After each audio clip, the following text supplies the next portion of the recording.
दोस्तों, जैसा कि हम सब जानते हैं कि 3 नवंबर 2022 को देश के 6 राज्यों में 7 विधानसभा सीटों पर उपचुनाव के लिए मतदान होने जा रहा है। इन सब के बीच आकर्षण का केंद्र हरियाणा की आदमपुर सीट बनी हुई है। इस सीट पर पिछले 50 वर्षों से पूर्व मुख्यमंत्री स्वर्गीय भजन लाल के परिवार का कब्जा चला आ रहा है। इस उपचुनाव की खास बात ये भी है कि यहाँ चुनाव लड़ रहे चारों मुख्य दलों के उम्मीदवार दल बदलू हैं, जिन्होंने अपनी वफादारियां बदलकर दूसरे राजनीतिक दलों के साथ जोड़ ली हैं। भाजपा के प्रत्याशी भव्य बिश्नोई पहले कांग्रेस में थे।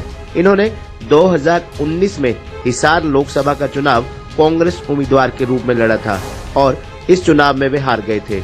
इनके पिता कुलदीप बिश्नोई ने 2007 में कांग्रेस पार्टी छोड़ दी थी और हरियाणा जनहित कांग्रेस का गठन किया था। इस हरियाणा जनहित कांग्रेस का उन्होंने 2016 में कांग्रेस में विलय कर दिया था। कुलदीप बिश्नोई ने कुछ ही समय पूर्व हुए राज्यसभा के चुनाव में भाजपा समर्थित उम्मीदवार के पक्ष में मतदान किया था और 4 अगस्त को कांग्रेस छोड़कर भाजपा में शामिल हो गए थे। कांग्रेस के प्रत्याशी जयप्रकाश उर्फ जेपी हरियाणा में लगभग प्रत्येक राजनीतिक दल में रह चुके हैं। इन्होंने अपना राजनीतिक करियर 1984 में लोकदल से शुरू किया था और 1989 में वे हिसार से सांसद चुने गए थे।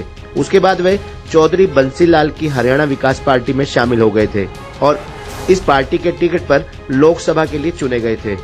वर्ष 2000 में वे कांग्रेस में शामिल होकर बरवाला से विधायक और 2004 में हिसार से सांसद भी चुने गए। 2009 में उन्होंने इसी आदमपुर से कुलदीप बिश्नोई के विरुद्ध चुनाव लड़ा था और वे इस चुनाव में हार गए थे। बात अगर इनेलो प्रत्याशी की करें तो इनेलो प्रत्याशी कूड़ाराम नंबरदार ने 13 अक्टूबर को ही कांग्रेस पार्टी को अलविदा कहा और उसी दिन वे इनेलो में शामिल हो गए और इनेलो में शामिल होने के 2 घंटे बाद ही उन्हें पार्टी का टिकट मिल गया। कूड़ाराम आदमपुर के सबसे बड़े गांव बालसमंद से संबंध रखते हैं।